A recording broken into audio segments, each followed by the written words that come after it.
Com a barco agora exposé para assim visita na dia. Essa aqui tá em verdade barco que vai assim 3D, 3 dimensional seismografische onderzoek, exploração de água na territorial de Aruba. Esse é um projeto que vai durar ongeveer 3 lunas. Então começar dentro de 4, 5 dias, subir a mão, então é banda para norte, ongeveer 9, 10 kilometer para norte de Aruba, então é vai strica ongeveer 3.200 km quadrados.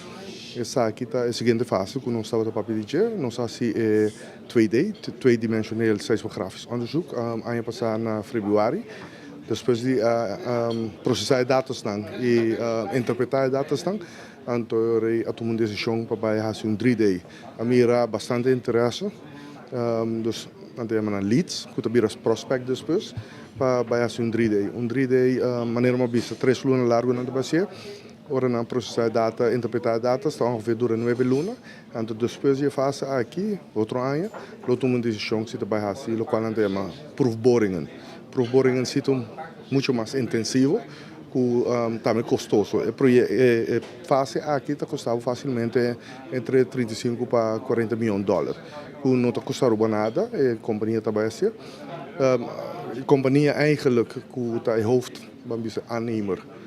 Dingen aqui está Repsol e agora que a join junto com a British Gas, que é uma companhia sumamente grande de Inglaterra, e também Total, que é uma companhia sumamente grande, também multinacional de França. Então, temos 3 países, Espanha, França e Inglaterra, que estão envolvidos no projeto de Aruba.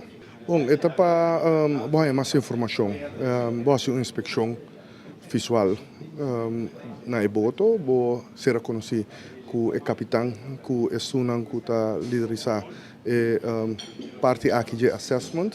Você conhece, não tem pergunta que você assim e não também tem alguma informação que não que dona e nós invitar diferentes pessoas na Aruba. Também tem mais ocasião que o parlamento também lo pode fazer uma visita e outros não stakeholders na Aruba. Nós também está sendo que tudo é para passou tem outro trabalho que tomar lugar em barco aqui, preparação e de um par de dias não tem que subir lá.